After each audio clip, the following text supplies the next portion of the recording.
अस्सलाम वालेकुम guys, I hope you are doing fine. My name is Asha Sadiqa. अगर आप इस चैनल पर न्यू है, अभी तक सब्सक्राइब नहीं किया, सब्सक्राइब कर दें। अगर पुराने और अभी तक सब्सक्राइब नहीं किया, फिर भी रेड आइकन सब्सक्रिप्शन वाले आइकन में प्रेस कर दें। तो अब हमने ईटिंग एंड फीडिंग डिसऑर्डर का फर्स्ट कर लिया था पिक। आप सेकंड कर रहे हैं रूमिनेशन डिसऑर्डर। रूमिनेशन डिसऑर्डर में सबसे पहले हम देखते हैं रूमिनेशन क्या है। रूमिनेशन है चगाली करना। चगाली जैसे कि ये चौपाहे चार पाँवों वाले भरे जानवर जैसे कि ऊँट हो गया, ये गाय वगैरह, बकरे वगैरह, ये सब हो गए। ये लोग पहले खाना जो उनसे वो थोड़ा सही से चबाते नहीं है, बस निगलते हैं, और जब वो भर जाते हैं अच्छे से खा पी लेते हैं एक टाइम का, फिर वो बैठ के अपना खाया हुआ खाना दोबारा मुंह में लेकर आते हैं और उसको अच्छे से चबाते हैं। अक्सर देखना कि जानवर जो उनसे वो अकेले खड़ा तो अपना मुंह हिला रहा होता है, वो अपना खाया हुआ खाना दोबारा से चबा रहा होता है। तो इसी तरह अगर इंसान करेंगे तो उसको रूमिनेशन डिसऑर्डर कहेंगे। ठीक है। अब regurgitation of food over a period of at least 1 month के अगर ये जो रूमिनेशन डिसऑर्डर है उसमें अगर इंसान रिपीटेड जर्गिटेशन कर रहा है, जर्गिटेशन वही है कि खाया हुआ खाना दोबारा से मुंह में ला के दोबारा से खा के निकलना। ठीक है। रिजर्गिटेशन फूड में बी रिच्यूड, रिश्वैलोड और स्पिट आउट। अब जो सा वो खाना है वो ये भी हो सकता है कि वो दोबारा मुंह में ला खाया हुआ खाना मुंह में ला के तो बाहर को फेंक रहा है। ये भी हो सकता है दोबारा मुंह पे ला के दोबारा से निकल रहा है या मुंह में ला के चबा रहा है। ये 3 कंडीशंस भी हो गए हैं जैसे। अब ये जो हमने रिजर्गिटेशन का पढ़ा है, is not attributable to associated gastro intestinal और द अदर मेडिकल कंडीशन के। ये दूसरी किसी गैस्ट्रो एसोफेगल रिफ्लेक्स ना हो, पेलोरिक स्टेनोसिस ना हो। पेलोरिक स्टेनोसिस जैसे कि वो एक ढक्कन टाइप होता है कि जब हम खाना खा लेते हैं वो अंदर चला जाता है तो वो ढक्कन सा लग जाता है जो कि हमारे स्टमक में हमारे खाने को सेव कर देता है और कि वो वापस ना जाए। ठीक है। लेकिन जैसे कि एसिडिटी या फिर कुछ भी ज़्यादा हो, जिससे प्रेशर हो तो वो दोबारा से उठता है। अगर आपने इस बारे में देखना है तो मैं एक डाइजेस्टिव सिस्टम की, स्पेशली इस डिसऑर्डर की वजह से मैं एक पूरी वीडियो बना के आपके साथ शेयर करूँगी जल्द से जल्द, तो आप उसमें पूरा प्रोसेस देख लेना। मैंने बहुत आम से ज़ुबान में आपको सारा बताया। गैस्ट्रोएसोफेगल रिफ्लेक्स जो है वो गैस वगैरह की वजह से, और खाना बार बार मुंह को आना, ये भी काफ़ी होता है कि अक्सर लोगों को खट्टे डकार आते हैं, खाना बार बार मुंह को आता है, एक कुल्ली सी खाए हुए खाने की एक कुल्ली सी आ जाती है, वही सब है। The eating disturbance does not occur exclusively during the course of anorexia nervosa के। अब ये जो सा ईटिंग डिस्टर्बेंस ये कोमोबिट नहीं करता एनोर्शिया नर्वोसा के साथ, बुलिमिया नर्वोसा के साथ, बिंज ईटिंग डिसऑर्डर के साथ, avoidant and restrictive food intake disorder के साथ भी ये कोमोबिट नहीं करता। अब एनोर्शिया नर्वोसा वेट गेन की वजह से इंसान कम खाता है, बुलिमिया नर्वोसा में इंसान खाता है लेकिन वॉमिट वगैरह कर देता है, बिंज ईटिंग में इंसान बहुत ज़्यादा खाता है, avoidant and restrictive food intake disorder में इंसान बिल्कुल नहीं खाता या फिर अपने ऊपर कोई भी चीज़ हराम कर लेता है। Causes of rumination disorder. Rumination disorder की लो स्टमक एसिड हो सकते हैं। जैसे कि आप लोगों को सबको पता है कि हमारे स्टमक में एक एसिड होता है, स्पेसिफिक एसिड, लाइक कि मैंने आपको कहा कि सिर्फ इसकी वजह से मैं एक पूरे डाइजेस्टिव सिस्टम की आपको वीडियो अच्छे से समझाऊंगी और इसके साथ लिंक भी कर दूंगी। तो लो स्टमक एसिड, जब हमारे स्टमक में वो एसिड का लेवल जो है वो लो हो जाता है तभी ये मसला पेश आता है, क्योंकि वो सही से उस खाने को डिज़ोल्व नहीं कर पाता, तो वो दोबारा से ऊपर को खाना आता है और इंसान दोबारा से चबाता है और फिर दोबारा वो उसको निकलने का आदी हो जाता है। स्वेलिंग एयर मतलब कि इंसान ज़रूरत से ज़्यादा ऑक्सीजन उसके लंग्स जो हैं वो सक कर रहे हैं। यहाँ पर ये भी हो सकता है कि उसके इर्द गिर्द हाई ऑक्सीजन की कोई सोर्स है जिसकी वजह से उसको ये मसला पेश आ रहा है। और ओवर अंडर एक्टिव जैसे कि swelling air, over under active GI track muscles के, हमारे जो सिमेरे के मसल्स हैं वो यहाँ तो ओवर एक्टिव हो गए हैं, यहाँ पे अंडर एक्टिव हैं, मतलब सुस्त हो गए हैं, अंडर एक्टिव। अब है हम प्रिवलेंस देखते हैं। Prevalence data for rumination disorder are inconclusive but the disorder is commonly reported to be higher in certain groups such as individual with intellectual disability. Individuals with intellectual disabilities को इतना नहीं पता उस बच्चे को, तो इस वजह से वो उनमें ये देखा गया है कि उनमें ज़्यादा ईटिंग डिसऑर्डर्स जो से देखे गए हैं। लेकिन स्पेसिफाई करके किसी को स्पेसिफाई करके यहाँ पे नहीं बताया गया, जैसे कि हमने पिछले डिसऑर्डर्स में देखा, जेंडर पे भी बताते हैं कि मेल्स में 30% है, फीमेल्स में 30% है, फलां स्टेट में इसका ये रेशो देखा गया है। लेकिन ईटिंग डिसऑर्डर्स में हमें कुछ ऐसा देखने को नहीं मिलेगा, क्योंकि ईटिंग डिसऑर्डर भरे बच्चे किसी भी इंडिविजुअल को किसी भी वजह से हो सकती है। ठीक है। अब है रिस्क एंड प्रोग्नोस्टिक फैक्टर्स। अब जो से रिस्क एंड प्रोग्नोस्टिक फैक्टर्स हैं वो हम देखते हैं कि वजहें क्या हो सकती हैं। ठीक है। तो इन्वायरमेंटल जितने भी हम ईटिंग डिसऑर्डर्स देखेंगे, इवन कि जितने भी पूरा DSM आप देख लेंगे, हर DSM में इन्वायरमेंटल प्रॉब्लम्स ज़रूर अराइज होंगे कि उसके इर्द गिर्द ऐसा कुछ होता है। और ये मसला भी है कि इन्वायरमेंट से हम पर बहुत असर होता है। तो इन्वायरमेंट में अगर हमारे इर्द गिर्द किसी को शिज़ोफ्रेनिया है तो उसके साथ हम पे भी आ सकते हैं। हमें शिज़ोफ्रेनिया नहीं, लेकिन कोई और डिसऑर्डर ज़रूर हो सकता है उसको देख देख के। तो psycho social problem such as lacking of stimulation, neglect, कि अगर इंसान को कोई स्टिमुलेट नहीं कर रहा, लाइक कि अगर हम जानवर वगैरह देखें, वो चुगाली कब करते हैं, नॉमिनेशन कब करते हैं, जबकि वो अकेले हों और कोई एक्टिविटी ना कर रहे हों तो वो दब चुगाली करने बैठ जाते हैं। ठीक है।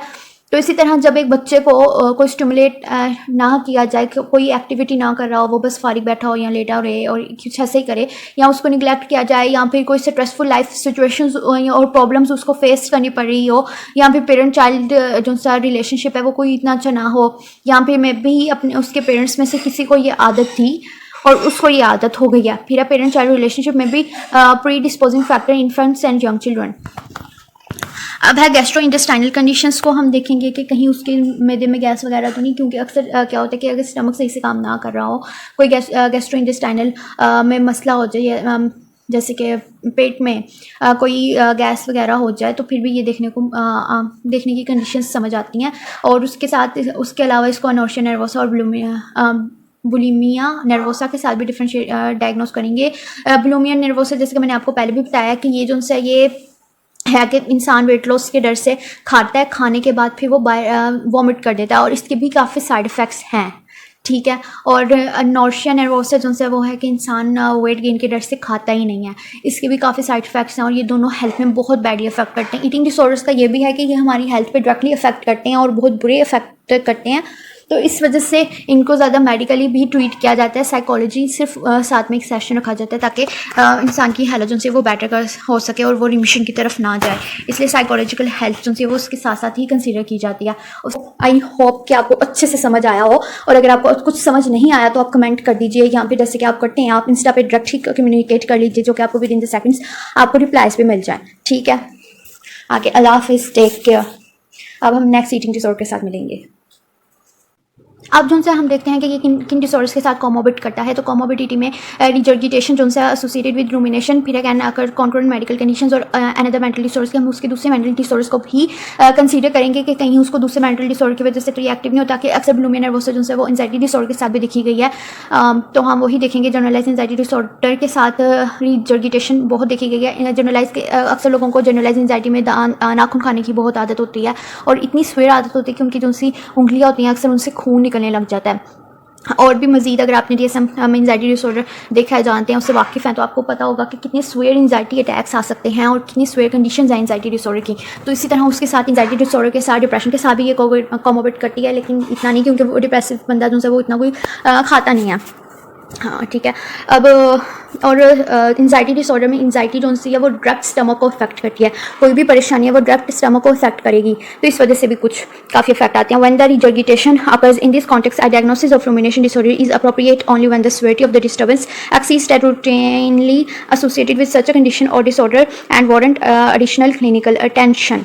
कि ये भी देखने को आया कि रिजर्जिटेशन जो है ये इसकी डायग्नोसिस जो है वो रूमिनेशन डिसऑर्डर है, जो कि अप्रोप्रिएट है, लेकिन इसकी डिस्टर्बेंस जो है वो इतनी स्वेयर हो जाती है, और इसके लिए और इस डिसऑर्डर की जो सी कंडीशंस हैं और ये जो डिसऑर्डर जो भी है, इसके लिए हमें clinical attention, extra additional clinical attention भी चाहिए होती है। लाइक मैंने आपको कहा ना कि ईटिंग डिसऑर्डर ज़्यादातर हम मेडिकल और न्यूट्रिटिव ही ट्रीटमेंट करते हैं, लेकिन उसके साथ साथ हम साइकोलॉजिकल ट्रीटमेंट इसलिए लेके चलते हैं ताकि रिमिशन ना हो और जो सी प्रॉब्लम है उसको रूट से पकड़ा जा सके। ठीक है। और जो डैमेज हो चुका है या जो डैमेज हो रहा होता है उसको कंट्रोल करने के लिए और उसको रिकवर करने के लिए मेडिसिनल और न्यूट्रिटिव ट्रीटमेंट ही चलता है। उसके बाद treatment for rumination disorder. Rumination disorder consist of non aversive and mild aversive techniques, फिर डेटा स्पोर्टिव और साइकोडायनेमिक। अवर्सिव होता है, अवर्सिव ट्रीटमेंट होता है जैसे कि किसी इंसान को किसी चीज़ से रोकने के लिए ना उसको उस चीज़ की सिवियरिटी, लाइक के कोई बंदा अपने नाखून खाता है, बच्चे अपने नाखून जब खाने या उंगलियां मुंह में डालने के आदी हो जाते हैं तो माँ उस पर मिर्ची लगा देती हैं। तो इसी तरह अवर्सिव ट्रीटमेंट होता है कि एक इंसान को पनिश किया जाए या फिर उसको उस चीज़ से डराने के, उस चीज़ का कोई डर उसके ज़हन में डाल दिया जाए जिससे वो दोबारा वो चीज़ ना करे। तो इसके लिए सपोर्टिव और psychodynamic, non aversive, mild aversive techniques जो हैं वो इस्तेमाल की जाती हैं। सेल्फ स्टिमुलेटेड टेक्निक्स भी यूज़ की जाती हैं। अच्छा, यहाँ पे ये बताया गया कि रूमिनेशन जो है वो सेल्फ स्टिमुलेटेड होता है। क्यों? क्योंकि हमने जब इन्वायरमेंटल फैक्टर्स में पढ़ा था कि जब उस लैक ऑफ स्टिमुलेशन के अगर इंसान को कोई स्टिमुलेट ना कर रहा हो, कोई स्टिमुलेशन ना मिल रही हो, कोई एक्टिविटी ना मिल रही हो, तो वो अपने लिए ये एक एक्टिविटी करने बैठ जाता है। तो इसी तरह हम तो इसी तरह रूमिनेशन क्या है, वो सेल्फ स्टिमुलेटिंग है। तो हमने इंसान को एक्टिव रखना है, कहीं ना कहीं बिजी रखना है, ताकि ये सेल्फ स्टिमुलेशन की हैबिट जो है वो उसकी वो फिर भी खत्म नहीं होगी। जब भी वो अकेला होगा, ये दोबारा से वो रूमिनेशन जो है वो एक्टिव होएगा। तो उसके लिए फिर हमने क्या करना है, उसके लिए हमने aversion, mild aversion, non aversion या साइकोडायनेमिक कोई भी टेक्निक यूज़ करेंगे। ठीक है। उसके बाद अगर हम treatment results to be temporary, और ये ट्रीटमेंट रिजल्ट्स जो वो टेम्परेरी होते हैं, लाइक मैंने आपको बताया कि ये बार बार जो है इसके रिमिशंस भी होते हैं। एपिका में भी मैंने बताया था वो रिमिशन अकर होता है। तो स्मॉल बाइट्स ऑफ फूड, अब हम क्या कहेंगे, हम उसको कहेंगे कि हम अब यहाँ पे हम क्या कोशिश कर सकते हैं, ये कोशिश कर सकते हैं कि उसका खाना पहले से ही उसको अच्छे से हजम हो जाए, वो सिर्फ निकले ना, ताकि रिम्यूनेशन का वो आए ना, प्रॉब्लम ही ना आए कि उसको रिम्यूनेशन करनी ही ना पड़े।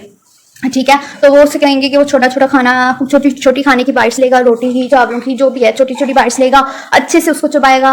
और खाना भी हम उसको कुछ ऐसा देंगे, लाइक लिक्विड फूड नहीं देंगे उसको। लिक्विड खाने की चीज़ें जो सी हैं उसको कहेंगे कि इसको अवॉइड करो, हम उसको थिक फूड देंगे। फीडिंग टेक्निक्स उसको बताएंगे, उसकी जो सी हैबिट्स हैं उसमें उसको रिलैक्स करने की कोशिश करेंगे। जैसे कि अब वो सेल्फ स्टिमुलेट है, क्योंकि ये सेल्फ स्टिमुलेट है, इसलिए हम इसको हिप्नोसिस भी यूज़ करेंगे कि जब तुम फारिग हो, हिप्नोसिस में हम उसको कुछ ऐसे इफेक्ट्स बताएंगे और हिप्नोसिस के जरिए फिर कि रूमिनेशन एक्टिव, जैसे कि वो फारिग है बिल्कुल, उसको हमने रिलैक्स कर दिया, अब रिलैक्स करके रूमिनेशन में भी एक्टिव हो सकता है।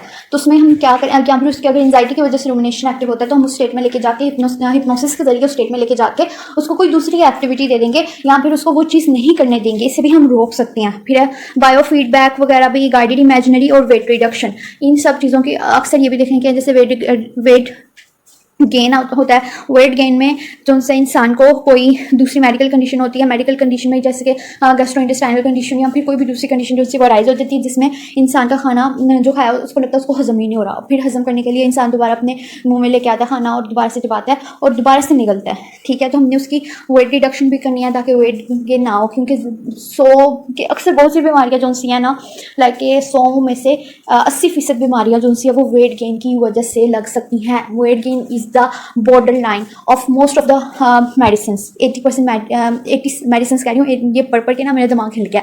80% जो से डिजीज़ हैं उनकी बॉर्डर लाइन जो सी है वो वेट गेन है, ओबेसिटी है। तो उसको हमने कंट्रोल करना है।